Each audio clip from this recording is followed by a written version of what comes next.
would be calling up businesses, and I would be calling on behalf of Yellow Pages, Google Ads, Yellow Amex. Pages. So we're talking a number of years ago. Yes, a number of years ago. You just have to do the right activities to get there, and then eventually you'll have a business six pack. I know this might sound a bit like extreme, but like it kind of really saved me.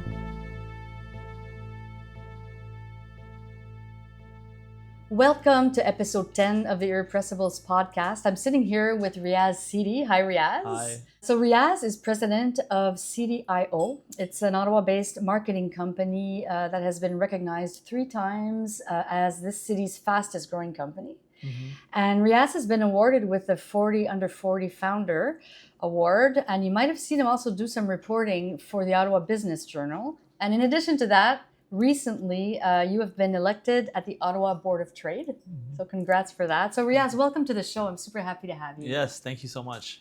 So first of all, let's just talk about exactly what your company does. Sidi.io might not be obvious for everyone. Sure.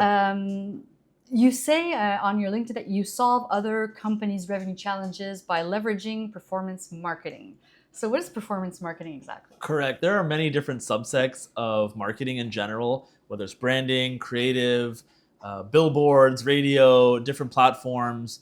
And then within digital marketing, there are different subsets. Okay. And so where we play is in this realm of performance marketing, where we're trying to understand our clients' business, our clients' businesses' customers, and the journey that they take when they go from not understanding or knowing what that business does, all the way to being a potential client and eventually a client for them or a customer for them. And why this is different than maybe some of the other subsects is that we're not just pushing out tactics. Like, yes, we do leverage Google Ads and SEO and social media marketing and advertising and sometimes Spotify ads and Pinterest ads and the whole gamut of different platforms that are available out there, but where we're acutely keen on understanding who your customer is, what their pain points are, what drives them and triggers them to take action, and then we're less concerned about what platform we use to get in front of them and to nurture them down. Although we are experts in certainly social media marketing, search engine marketing, and various adjacent platforms as well. Okay. So this all lies within the banner of demand generation. And demand generation to me is not just being focused on conversions, right? Like we need to understand that full journey. Some people call it funnel marketing, but where we like to play is at all levels of that customer journey, being a true partner with our clients, and even helping and going as deep as understanding what their sales process is and talking to their sales team and helping to bridge the gap between sales and marketing. Okay. It's funny, this reminds me of something called design thinking. Okay. Where design thinking is very customer centered, where some consultants in design marketing will look at exactly what the customer needs and help companies respond to specific needs of the customer. So in a sense, it's kind of what you're doing, but for marketing needs. Correct. You're helping the companies really understand their customer base and building a marketing strategy around that. Absolutely. Is that correct? Yeah. Okay. So I think so I do understand the concept of design thinking and I would agree that there are elements of design thinking in what we do. I think where we take it maybe a step further is actually being responsible for the execution of that strategy. Okay. So we will take that design thinking, the audience persona, the ideal client profiles, and the different tactics, and we'll put it all together to create a visual funnel map, maybe a design thinking, if you will, or buyer journey. And then we're measuring ourselves against that. So we're actually executing on it. So, building the campaigns, building the creatives, building the landing pages, optimizing, tweaking, doing the things necessary in order to make that design thinking, demand generation, buyer journey come to reality and come to life. Right. And that's the part for me that's probably the most exciting, because it's very contemporary in terms of the fact that it's more marketing used to be very much creative focused, and you couldn't really measure the success of it, and it's become more of a science, and it's become more math. And I've rediscovered my own love for numbers and math Yeah. and the analytical side of this. Now, that being said, of course, there's a huge creative component, and it's really it's marrying the two together, right? So what is the outcome for you when you go into a project like it? Is it the company's revenue? Is there a specific set target of we want this much more revenue or this many more sales? Like, what are the outcomes once you go into a project? It's a good question. So typically we'll get aligned upfront with the client in terms of what their goals are from a revenue perspective, in terms of, whether, so as you mentioned, we call it solving revenue challenges, right? So solving revenue challenges could be generating ticket sales for conferences. It could be getting enrollment for universities and colleges for new students. It could be demos of your B2B SaaS software. It could be, quotes for your fencing company or selling dogs. We have a dog breeder out of the U.S. as well. So, kind of going back to your question, ultimately for me, the outcome is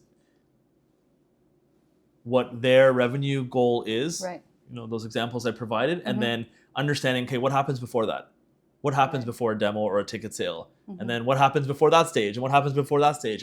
And being invested in that journey, right? Which is very different than let's run some ads and like drive some people to the website and then kind of that's it, right? So we play a much more involved role. And is it harder doing that? Is it more challenging? Yes, but of course the reward is much greater. And I think it allows us to truly be a partner with our clients. Our clients feel like we're invested and that we are an extension of their team. And it goes beyond marketing speak, click-through rates and CPC and SEO and all these acronyms that matter in my world may not matter in our clients' world. Right. They just want to see the needle move, right? So our goal is to educate our clients on what success looks like, and for them to educate us on their business in terms of what they're trying to accomplish and what makes them different. And then that marriage really helps us to be successful together. And how long are you accompanying these companies when you embark on a contract with them? Yeah, so typically, sounds like a long, a long relationship. Certainly, yeah. So we have had some clients that have been with us for 7, 8, 9, even 9 years when I started the business. That's much longer than I thought. Okay. So and these might be dental practices that was brand new when they started, all the way to being a triple platinum diamond Invisalign partner, right? It could be jewelry stores that have grown with us, conferences that have grown with us. Okay. So typically, the ideal state for us is for us to be a long-term solution for our client's business, and we see ourselves. It's like you're part of the team. Correct. Like once you embark, you become part of that company's team. Correct, and we position ourselves as. I'm not going to say an alternative to hiring an employee, because I don't think that we're in competition with hiring in-house. I would see us as an extension of your team. Typically, we work with a VP or director of marketing. Yeah. They might have a graphic designer or 1 or 2 junior marketing people, and their next step or their C-level comes to them and says, we really want to generate leads and use digital marketing to get sales for our business, because everyone else is out there doing it. How come we can't, right? And of course, that VP or director of marketing has a decision to make in their heads. Do they hire someone internally, train them, get them laptop, pay taxes, basically take the burden on and the risk, right? Which again, it's a very high risk situation to be in because of all the reasons I've mentioned already. Right.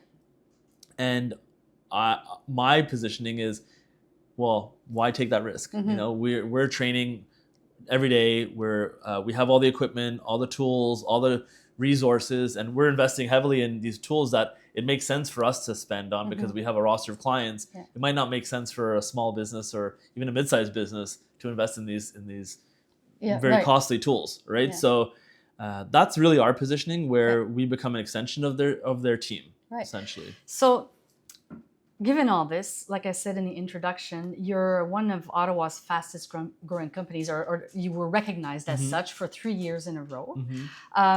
Would you say, and I realize you're saying that you were doing something quite innovative. So would you say that there was an unmet demand, or had you targeted yourself a new niche with your innovative thinking or your innovative idea? It's a good question. I would say I would be lying if I said there was not some degree of timing involved. Certainly when the pandemic happened, a lot of businesses moved their trade show, billboard, radio budgets towards digital. Yeah. So that certainly helped in those earlier days. That being said, there are many options out there for vendors, and I think what has helped us to separate ourselves is we're plug and play. So we play within the business's tools. We're not telling you what you need to do. We're coming in and we're plugging in and we're working together.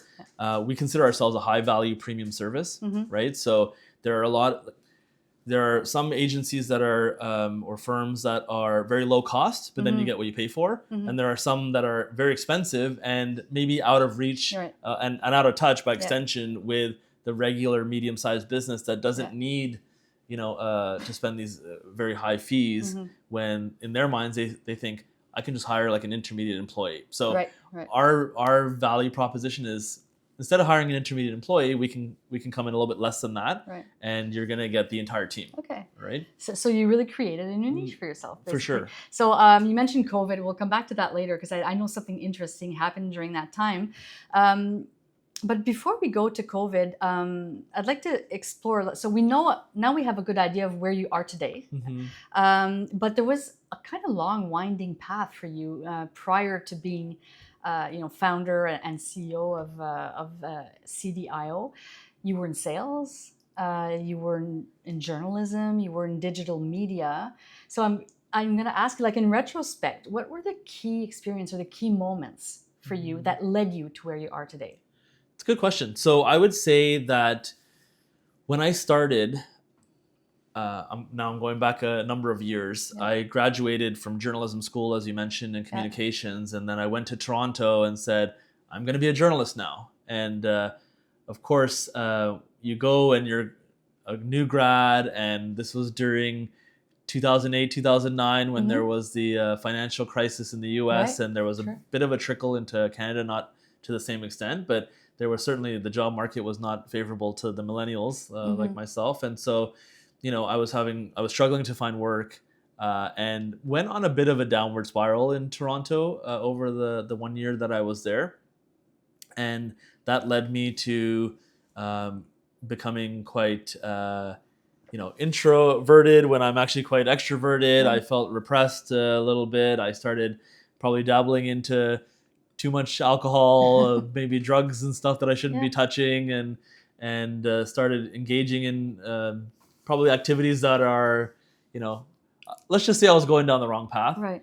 And it was catching up pretty quickly. I was working at I love working at call centers, and I'll tell you more about that in a sec. But, I was working at a call center where I was doing quality assurance and not actually talking. So when you're doing quality assurance, you're listening to other people's calls. Okay. And for someone like me that is social, listening to other people's calls for 8 hours from 3 p.m. till midnight was not really a conducive environment for success. So you're the person behind when we get the disclaimer saying your call may be recorded. You're the guy listening to that phone call. Okay. Well, I was you were, momentarily at the time. Yeah. So anyhow, all of these things culminated together, and then I realized that I was getting quite depressed and anxious, and getting to a place where I was almost homeless. And I share more about that in an event that I had last year. But anyhow, I took it upon myself to recognize that there was a problem and reached out to some people in my family to perhaps take me in. Dog, you can tell I'm getting emotional. Oh, that's sweet. So I came back to Ottawa and I lived with my aunt and uncle. Okay. And prior to moving back, I met someone in Toronto who became a bit of a mentor to me. And he took me through this goals exercise and said, Riaz, when I was lost in my life, I did this exercise and it really helped me. And I said, okay, that might be good for you. Yeah. But of course, I was in my own little ego and my own little world in my own head. But I did this exercise, and it gets you down to kind of one word. It's kind of like a power word exercise. There's many out there, right? And this word was discipline, and it became my word. And that full list of goals ended up becoming kind of a bit of hope and vision for me when I felt lost, right? Wow. And so I moved back to Ottawa. I had that list. Did you pick that word, or did he pick the word? Well, the exercise is kind of like you write down a series of goals, an exhaustive list, right? So mine had like between 30 and 50. And then you start categorizing them. So you'll put like the numbers 1, 2, 3, or 4 next to each of them. And there's no rhyme or reason behind why you do it. You just think, okay, like it's intuitive. It's intuitive. Oh, that seems like similar to that one, and that one seems similar to, and it kind of organically starts to emerge. And so you go through that, putting them into 4 categories, and then you have to write 4 words that associate with each of those. So it might be exercise or business or whatever those words end up being.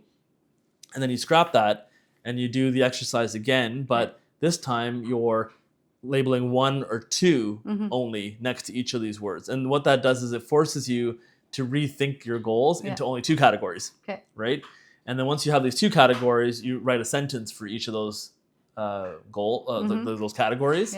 And then from those sentences and over through the course of the exercise, typically a word or a group of words starts to emerge. So I've done this, I know this might sound a bit like extreme or I don't want to sound too like YouTube styles, but like it kind of really saved me, I'd say, in a big way. And it gave me purpose and hope. And I've done that exercise every year since. And in fact, I've taught my entire team this exercise, and we'll often do it together, right? So I came back to Ottawa with my goals in hand and my power word, and I just went to work. I started, for the first time in my life, did exercise properly. Started realizing that maybe I don't like journalism, and I had this fixation in my mind that, oh well, I'm committed to something, so now I have to stick to it, right? And I think recognizing when something's maybe not the right fit for you and doing something about it is can be powerful in itself, because a lot of people will keep doing the same thing. And that's a hard decision too, because when you went to school for journalism, so when you've invested years and money, presumably, to gain those skills and that knowledge, it's normal to sort of think, well, this is what I have to do now. So for you, it's if I can say so, it's almost like you hit a sort of close to rock bottom time in your life, and then got out of that, and that's where something else was born, which was maybe something more entrepreneurial. Would that be correct? Definitely. So I mean, I think at first, what I realized was that I really like sales. For whatever reason, throughout. I was going to ask you, where does that come from?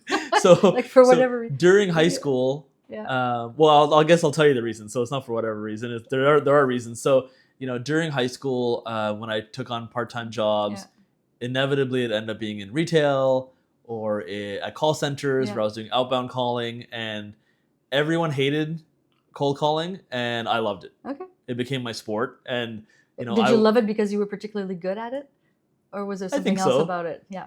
I think part of it is being good at it, and another part of it is you can be good at something and have a natural talent with it, but it's only when you meet people who also have that desire and love for it, that see the potential in you, and then you start reading on it and training on it, and you can be naturally gifted at anything, but unless you're practicing or putting a formula around it or a methodology, that's when you really start to get good. So during my high school years, I would end up at call centers, and I would be selling credit cards to the US and things like to individuals in the US and things like that.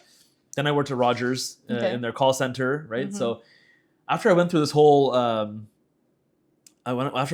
journey that I just mentioned about moving to Toronto and coming back, someone approached me about working at a B2B call center. So I had never done B2B sales before. What does that mean? So business to business. Business to business. So rather than selling to consumers, I would be calling on businesses, and I would be calling on behalf of Yellow Pages, Google Ads, Yellow Amex. Pages. So we're talking a number of years ago. Yes, a number of years ago. And this is when they were pivoting to digital, right? So they had some digital solutions. And I found that, so I started work, this was around 2010, 2011 at this point. And, I went there first day, and everyone says, oh, it's pretty hard. Like if you get one, like that's good. And the goal was 1 per day. Yeah.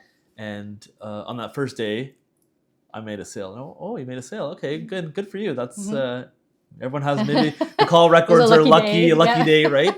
And then the next day, another sale. And then the third day, 2 sales. And then on Thursday, 3 sales. And then on Friday, 2 sales. You're right? getting a hang of it. So I'm like, okay, I think there's something here. And by the end of the week, everyone's kind of crowded around my cubicle being like, hey, what's going on here? And of course, when that happens, you start to say, okay, like I think I'm good at this. And especially where I'd come from, where I was so down on myself about my journey and journalism and my failures and my intoxicants and stuff. I was like so down on myself, and I'm like, this is something that's giving me confidence and making me feel good about myself, right? And for me, it's not. I don't equate sales with being pushy. I don't like that idea. I like the idea of being consultative and showcasing the value. If you're good at sales, you're really good at articulating the value of something to the point where you understand that someone needs it and that you can understand that they have a pain or a desire for it, and you recognize the need and you marry the product or solution service with the need, right? So I don't like this pushy mentality that's out there about sales. It turns people off. Anyway. It turns people off, right? And so when this whole thing happened with I started making sales, I became obsessed with like books like Spin Selling, which is the methodology that is quite popular in the sales world. I became quite. I started creating a WordPress website. It was called Progressive Sales Strategy. So I would be kind of blogging my sales journey, and of course that was helping to people were recognizing that in the company, and so I got promoted there. And then in 2011, I saw a posting for a digital media specialist role at the Ottawa Citizen. I said, oh, so okay. That brings it all together. I'm like, oh, okay, I can still work in journalism in the journalism world. And I can bring kind of this newfound talent skill that I'm starting to really formulate and become good at. And so that's where I ended up being next. And so Post Media was the parent company, and they were really transitioning to digital at that time. Wow. That's quite the journey, and it's fascinating just to see how you evolved towards that and discovered what was your passion and what you were good at, and then you actually showcased it in a certain way with your blog, telling people this is what is going on with me more personally. And I think you're still doing that a little bit with LinkedIn, which we'll get back to later, but your posts are definitely very interesting.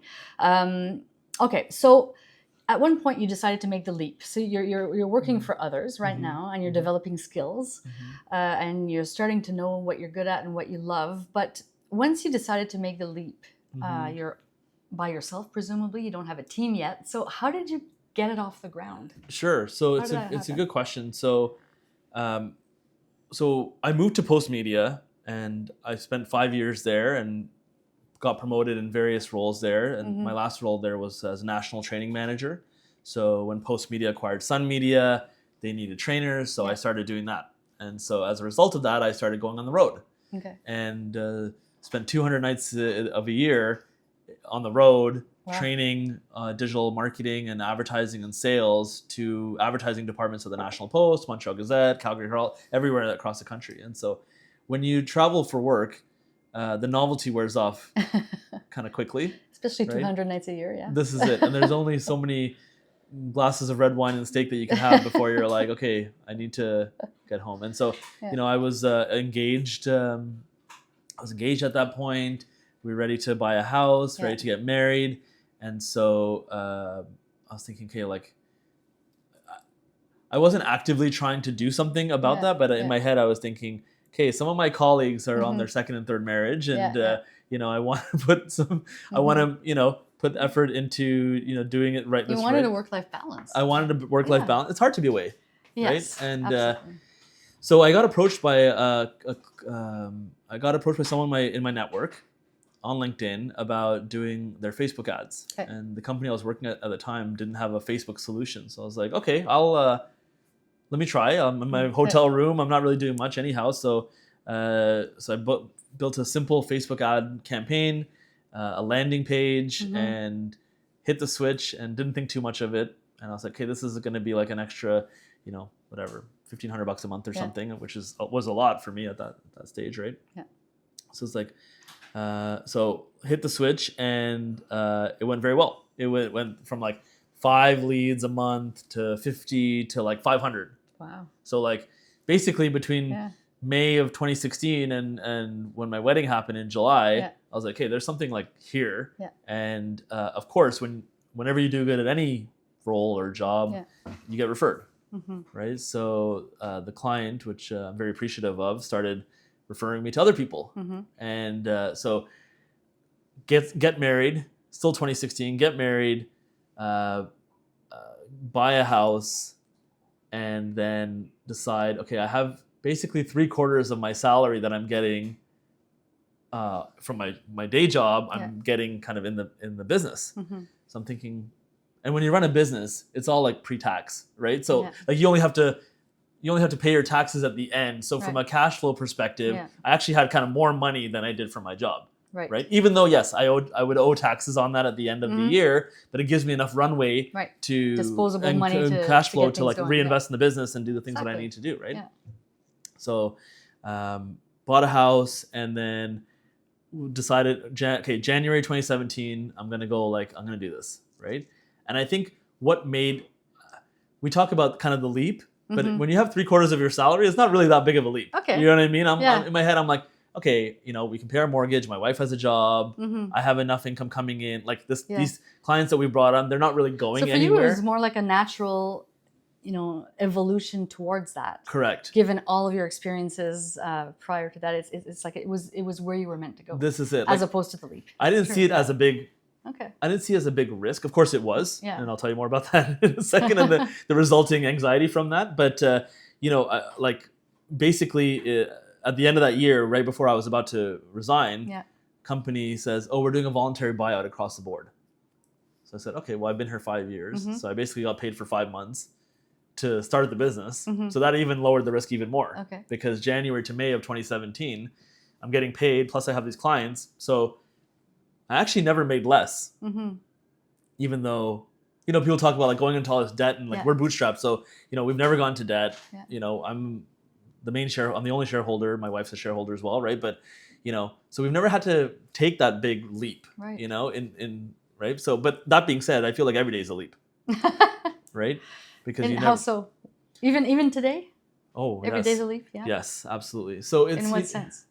So I mean, people talk about when you start a business taking the leap, and I believe you take the leap every day because you're making a conscious decision to risk it all, to be on the roller coaster, right? Like it is a roller coaster, So you're saying it's basically a decision you're making every day to stay.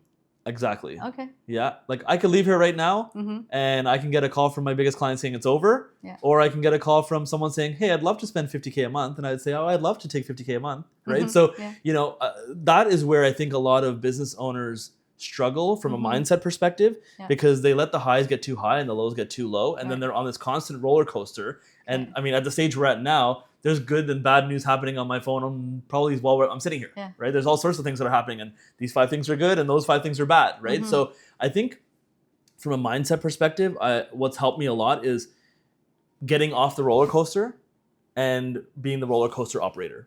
Okay. And can you do that when you're the owner of the company? Can you get off that roller coaster? Or is it more of a mindset thing? It's a mindset shift. So you never get off, you're not ever off the roller coaster, but you learn. You observe yourself. You observe yourself. You're the fly on the wall of your own life. Right. The butterflies don't go away. You just get used to them. Well, I was going to ask you, this sounds like, how do you manage this kind of stress? The uncertainty of losing a big client or, how do you do it? Not very easily. No. So I would say in the first few years of the business, kind of going back to that timeline, the first year was very difficult. It's was a lot of anxiety, a lot of panic. I had never had, I had hypochondria, all of the symptoms and hardships and things that I was dealing with before I discovered the call center love were now kind of creeping over my shoulder and revisiting and in a way bigger way, right? Because I had basically removed that safety net. So, there is a leap. There is a leap, right? The safety, you're looking at an empty calendar. You go from having a full calendar, lots to do, people coming into your office, being an executive at a large company. Everyone knows who you are in the company because you're traveling around training thousands of people on now to being like in your cold basement, staring at an empty calendar, being like, I'm a social person and I have no one to talk to and no one to blame for this situation except for myself, right? And it's also a leap in terms of you're leaving a secure job. This is it. And a secure work environment, socially based work environment 100%. to complete uncertainty and risk. So like even though your life led you to this naturally, the leap is there. You're right. And I think you have to rely on your foundation and your skills. Right. And what's a foundation? What do you mean by that? Do you mean the person you are deep down? Is that what you mean by that? Yes. Or it's more and what you've learned? What you've learned, what you're working through. Okay. You know, like I kind of joked about when before we started recording, I said, you know, I've done this a couple times, so I'm not the best ever, but I feel good enough that I can handle my own and understand how everything works. And right. So I think it's like muscle memory. You know, if you worked out before properly, which I'm getting back into now, right? But if you've worked out properly for any number of times, you know that if you're off for a few days, you know that, okay, I just got to go back to my chia seeds and my Greek yogurt and my walk in the morning and you know your sets and you know exactly, right? So I think for me, I wouldn't be a very good sales trainer and wouldn't be very good in the call center if I couldn't take the leap. But then on Monday morning, be cold calling, right? So, did you come back to your word, discipline? Is that something that helped you a second time in your life? Absolutely, yeah. So, there were many words over the years, but I would say discipline definitely made it a reoccurrence or a reappearance during that period of my life because it was required, right? Yeah. There's no one telling you what to do and how to do it. Yeah, you're on your own. I really just went back to what I know, which is make 100 calls a day, set up 100 coffee meetings, go and, you know, have a bit of blind faith. It's like working out, which is you're not going to work out once and see results, right? If you work out every single day and you eat properly every single day, a year from now, everyone will be like, oh, what happened? Yeah. Right.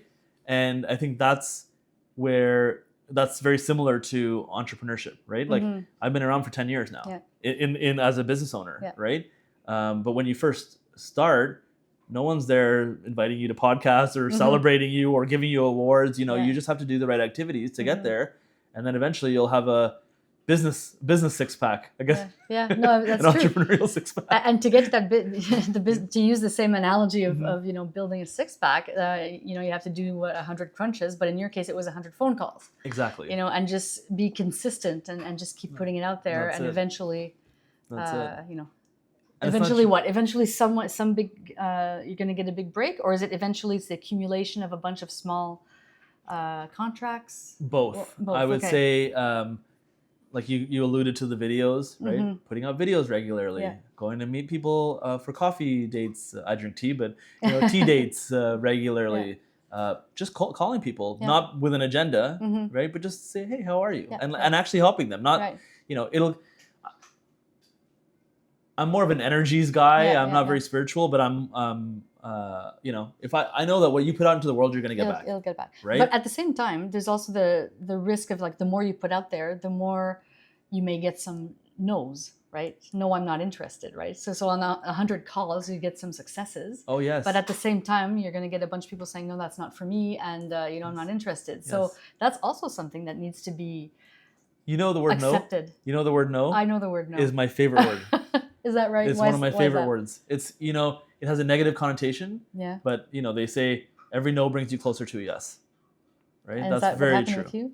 I seek no's, and I teach my salespeople, find no's. The more no's you can get. Tell me more about that. Well, I mean, if you look, it pushes you to be okay with the activity. It's because activity breeds results, right? And if you're gonna get 99 no's for every one yes, and you become comfortable with it, in fact, you're seeking it and you're excited about it, on the other end of the phone or sales call or video meeting or what have you, the other person's not going to feel like you're going to say no, and you're like, okay, no big deal. Oh no, wait, it's not a big deal. Yeah. So it's it's the opposite of like the desperate salesperson. So it's an attitude thing. It's an attitude thing. Okay. It's an attitude thing for sure. Like, you know, I like no because that pushes me to learn. It requires me to rethink how I approach things, and it makes me try to understand. I mean, that's the sales question that I ask people. So, what would have led to you saying a yes? Okay. You know, what does a yes look like? So a in no your is role? an opportunity for you to learn more. Exactly. Well, that's what I love about talking to entrepreneurs on this podcast is that, for a lot of people who don't have the entrepreneurial drive, a no might be the trigger to abandoning a project. This is too hard, or people don't believe in me, or oh, this was a bad idea. Whereas in your case, and a few previous guests have said the same thing. You have to take the no's and find the opportunity in there. This is it. And I find like when people abandon their entrepreneurial journey, they're saying no to themselves. That's true. Right? Yeah. Never say no to yourself. Right? That's good advice. It's okay if other people say no to you.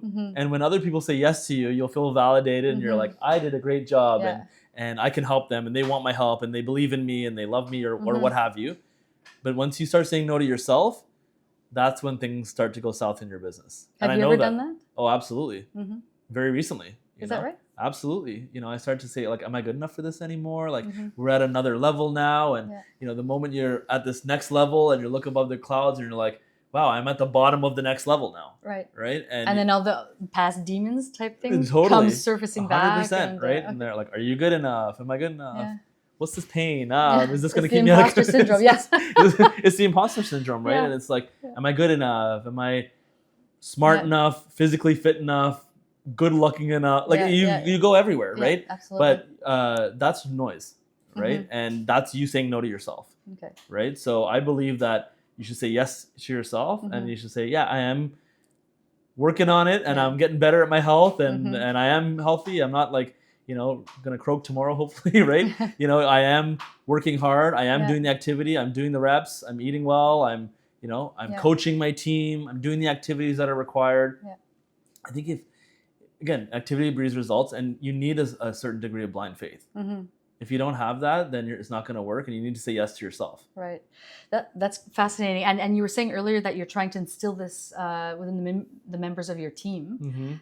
Is it taking, like, are they embarking on this sort of mindset that you're trying to instill in them, or is it difficult to transpose this to other people in your team? I find that is it the leader's job to be like that? Oh, it's absolutely the leader's job, and this is what I forgot last year. Okay. I wasn't casting the vision, and I wasn't driving the vision, and so I've become acutely aware of that, and I underestimated my own influence. Okay. Right. I think that's what happens as a business leader, owner.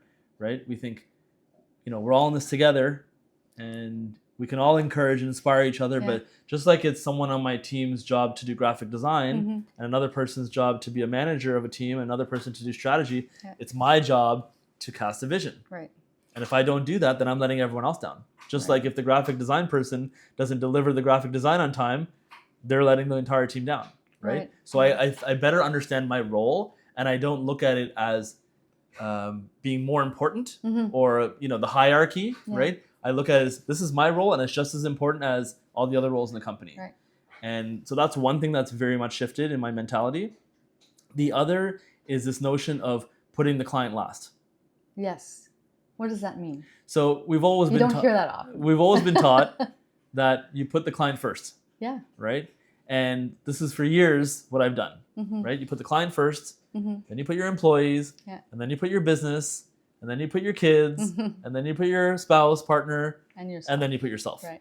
Right. And that will get you into a lot of trouble. Right. Because your clients will be happy, but everyone else will be not happy. Right. Your employees will be like, oh, why are you always taking the client side? Right. Why is the business always coming first? My wife's never been like that. My family's very supportive, but it happens. But you want to have balance, and you want to. No one's going to be, resentful. Resentment can breed without you even noticing, right? So kids could be resentful or what have you, right? So, realizing that, and then of course if you put yourself last, then you're not thinking about your health, and you're not thinking about your mental health and how you're operating, right? You're just kind of you're on the chain, and everything else is pulling you. So my new notion about putting clients last Yeah. is flipping that pyramid upside down, Mm-hmm. right?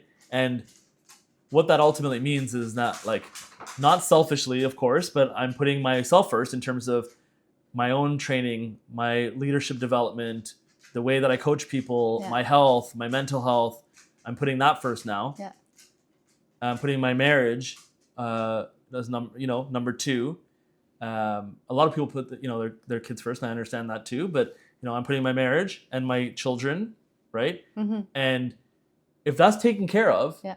now I can go to the business Yeah. knowing that I've fulfilled my Right. home duties, Mm-hmm. right? And in the business, I'm putting the business first. Mm-hmm. Because if you don't take care of the business, Yeah. the business will not take care of you, That's right. right?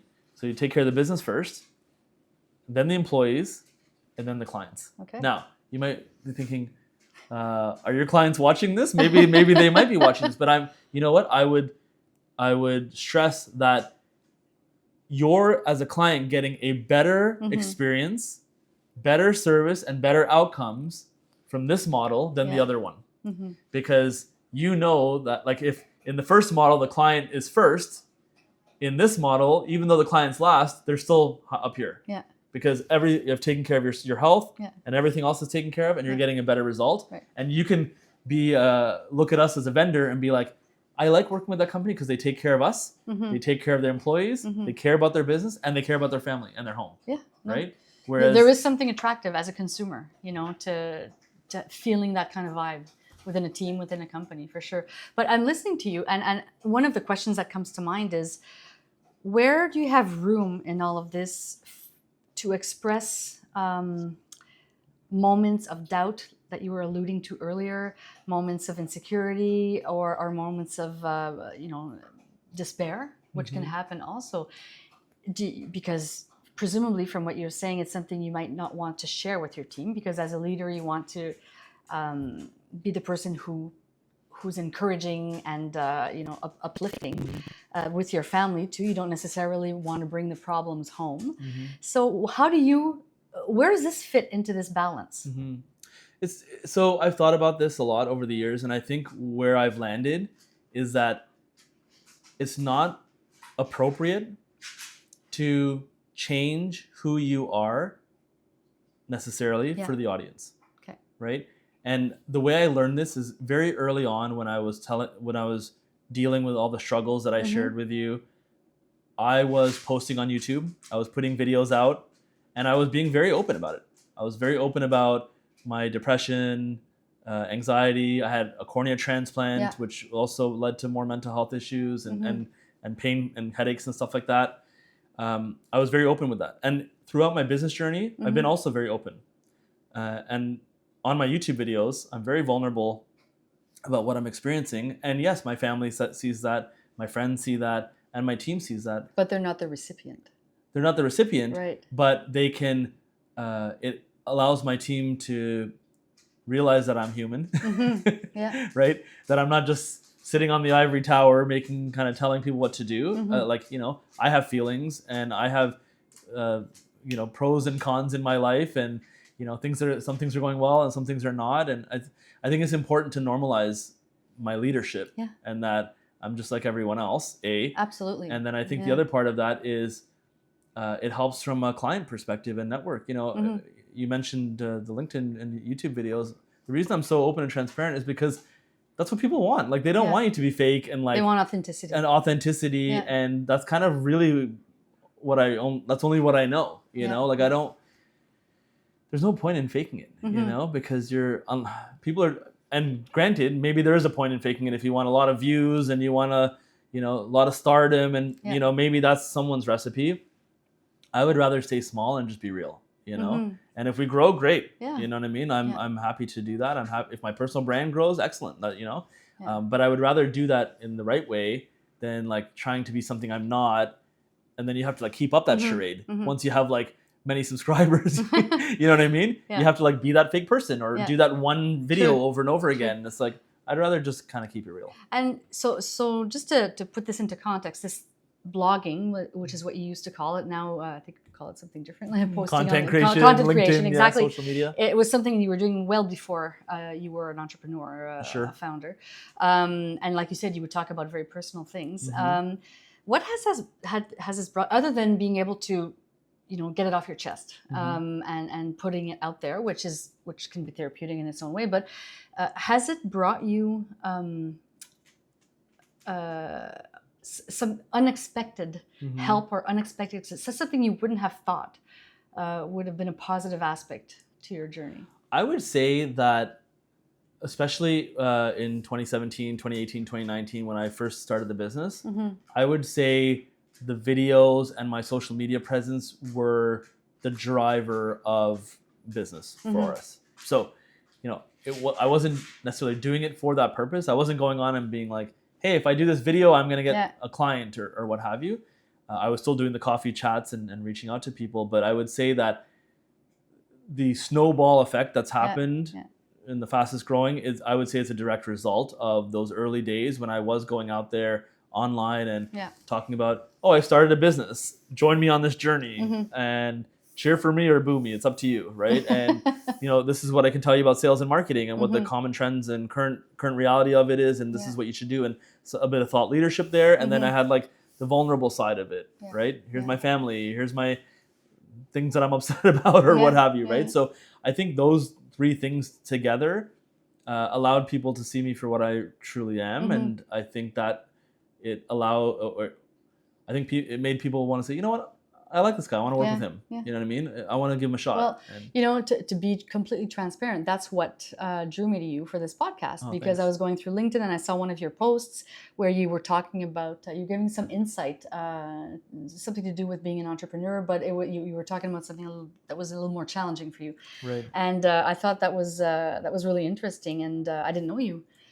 But I thought, this is someone who's going to be comfortable or able to talk about what it is to go through building a business and that whole journey in an authentic way. Yeah. So, and I think from like the audience perspective, I think people might look at that and say, because there's a lot of noise online, as you know, right? Yeah. And someone might click on that and say, I would love to hear someone who's in a worse situation or someone who's sad or insecure about something that'll make me feel better about myself, right? So people watch that, and then I go on there talking about, this bad thing happened or that bad thing happened, and because I'm resilient, here's what I did about it, and here's the lesson that came as a result of it, and now I'm thriving, and you can too. Yeah. So maybe someone watching that thinking, I'm going to feel better about myself by maybe listening to this guy's downfall. At the end of it feels like, okay, like he overcame it, and I kind of like that, and it makes me feel kind of good about myself. And I think that there's so much negativity on social media that we need more of these like situations where it's, hey, resilience is good, and things don't come easy, and we've trained ourselves to be, we can just scroll to the next thing or swipe to the next person or whatever that is, right?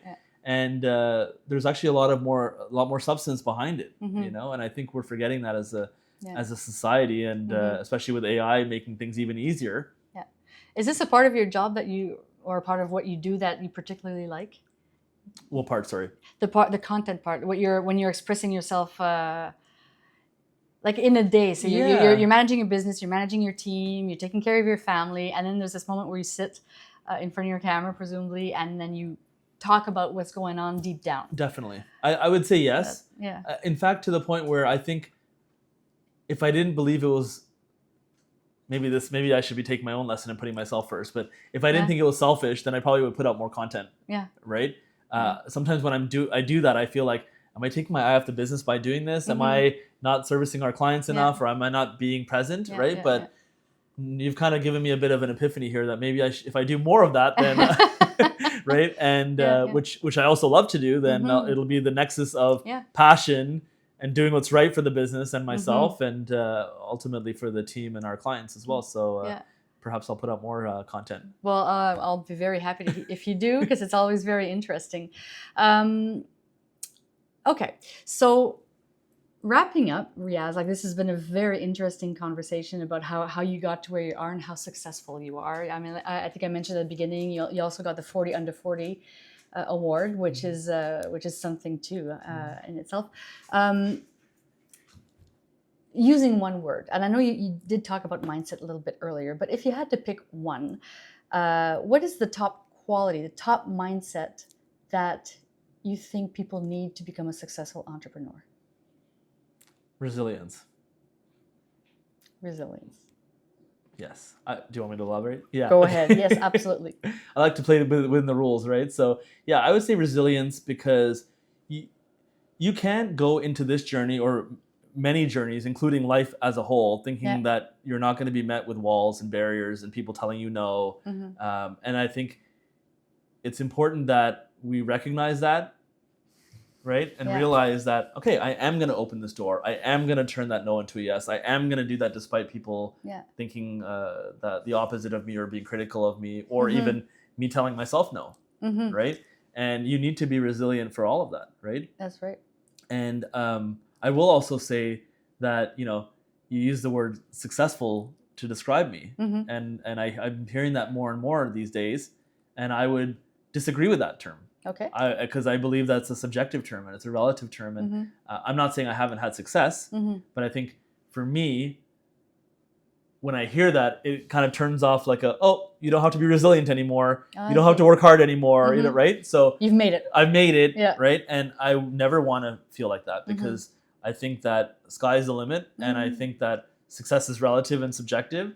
And I always tell myself, and I joke about this with my team, I'm like, guys, even though we got this big win, we're only 10% of where we want to be, okay? Right? 10%. That's the number I always use. Where did you come up with that number? That's always just been the number. Yeah, so for me, I'm only 10% of where I want to be, even at this stage. And it's 10 years later, and you shared all the accolades, and we've talked about the successes in the story. But I'm thinking, okay, I'm only 10% of where I want to be. And I will always feel like that, even if I'm, like you said, the sky's the limit. The sky's the limit. Yeah, there's always more opportunities out there. And, that's it. Yeah. So that's kind of where I stand on. That's success. Wonderful. So resilience ties into that sort of seeing endless opportunities. Definitely. Abundance mindset. Exactly. There's too much finite mindset, right? And I think there's this quote from, I think it was Jeff Bezos or someone I recently saw, where they say, people, when you start a business or go into entrepreneurship, I think he says, people overestimate the risk and underestimate the opportunity. Okay. And that is very true. Yeah. Because the risk is scary. The risk is scary. And the opportunity is unknown. But when you put it into math perspectives, how many businesses are in Ottawa? 40,000. Okay. How many businesses are in Toronto? I don't even know. Probably 250,000, let's just say, right? Given the population differences between Ottawa and Toronto, right?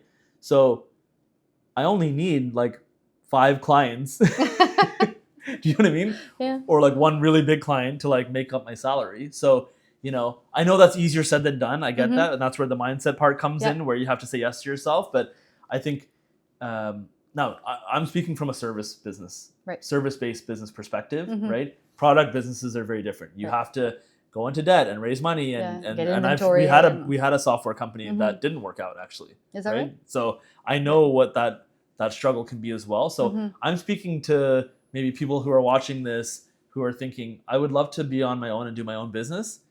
Figure out what your high value skill is. There's a guy named Dan Locke that talks about high value skill, right?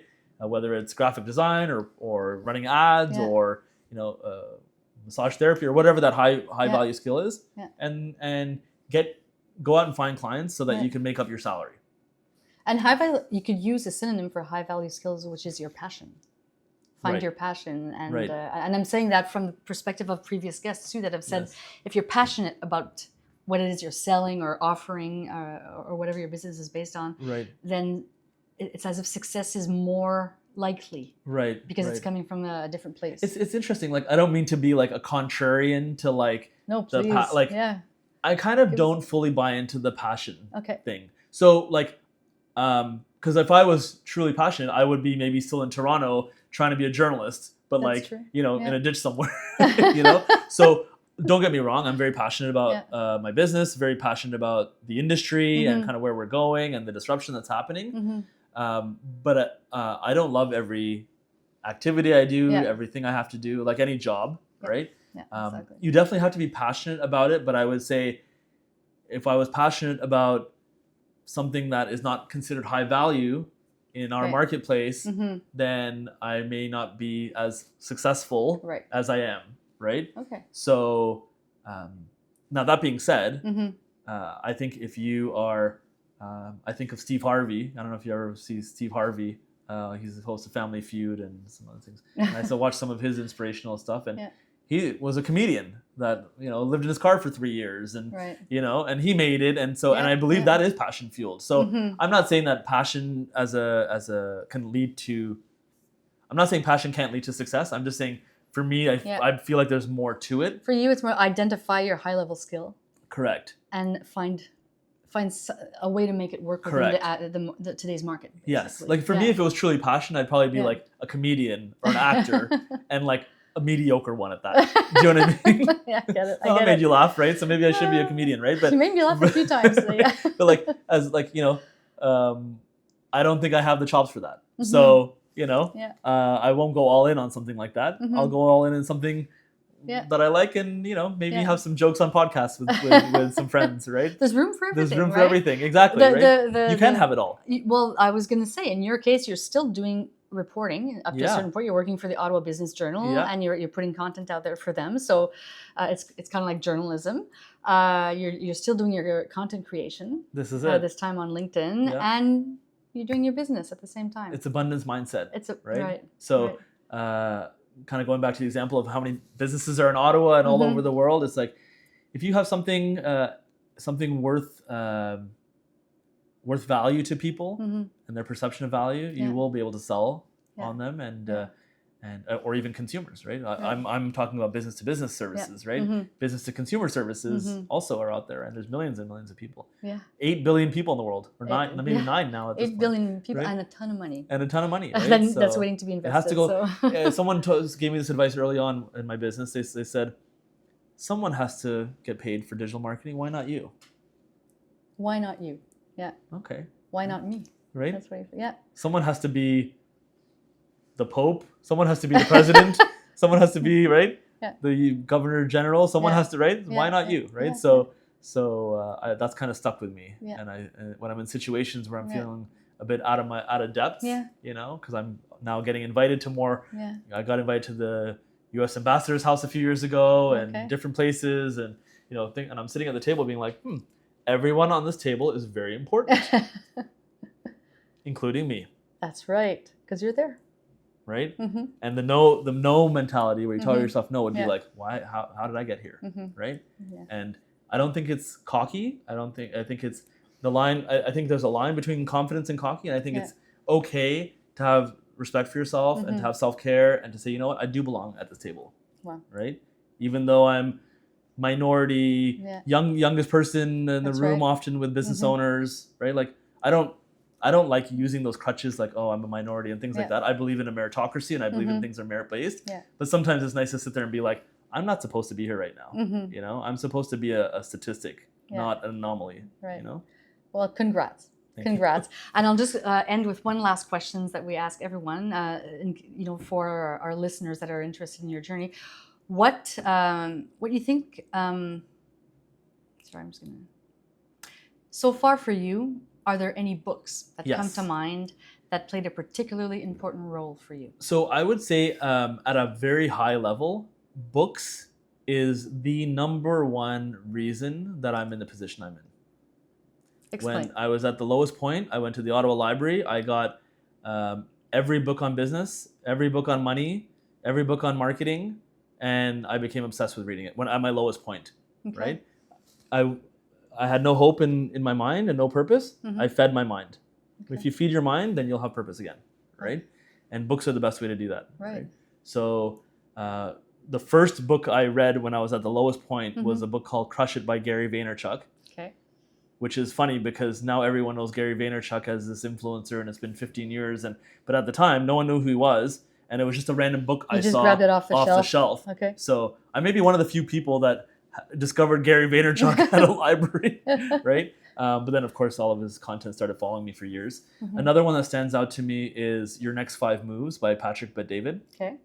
And he's also been quite instrumental in our journey and as a Mhm. client. And as an influencer. He's one of the largest YouTube channels for entrepreneurs, and that grew quite significantly when as I started to implement his knowledge and wisdom. And then Spin Selling, which I mentioned already, right, you mentioned that which one is earlier. by Neil Rackham, and it's the story about how Xerox, the photocopy company from in the 70s, people used to call it a Xerox, like they call it Kleenex tissue, right? But Xerox is a brand name, right? And the whole story around that is Xerox was facing competition from HP and IBM and other companies that were coming in to steal their market share. So what Xerox did is they did a lot of R&D into new photocopy types. Okay. Pre-stapled, pre-3-hole punched. Remember the duotangs, right? Yeah. Double-sided, full color, and they built these printers slash photocopiers, and they brought their sales team off the road for 6 weeks, and they all trained on all the different products. This one does this, and that one does that, and that one does this, and they went out to the market, and they fell flat on their face. Is that right? And they're like, why did this happen? Why did they fall flat on our face? And so they actually hired an analytics and research company called Huthwaite, and that company went on what are called 4-legged sales calls with the salesperson and would observe everything that was happening. And they did this 50,000 times. Oh my God. And the culmination of that research is in the book. It's called Spin Selling. Okay. So it has all the differences between average sellers and excellent sellers. And I got introduced to this book in 2009, 10, when I started working at that B2B call center. Right. And I ended up teaching it when I was at Postmedia over 300 times to thousands of different people.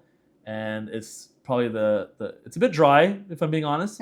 But for you, it was very substantive. Right. Because it takes people who have natural talent in sales and actually puts a methodology behind it to help uncover pain points and understand what the difference is between an implied need and an explicit need, and what a needs payoff is, and we call turning the knife in sales and things like that, right? So I'll stop there, but I would recommend those 3 for sure. Okay, for sure. So for the listeners, if you go on the Irrepressibles website, we're going to post those books, and we're also going to post the this very interesting interview. Thank you. Riaz, I'm so happy that you took the time to come out here. Likewise. And talk to us. You did make me laugh, and it was also very inspiring. So thanks a lot for taking the time. And I really like what you're doing. This is a great podcast, and I love the environment. I love the setup. I watched some of the other episodes, and so I would encourage your viewers to subscribe. Well, I appreciate that very much. and being our 10th episode, Riaz, it's a kind of a milestone for us. So I appreciate your feedback, and I hope maybe in the future you keep talking about the next level. Yes. We'll be able to talk to each other again. Absolutely. Thank you very much. Take care.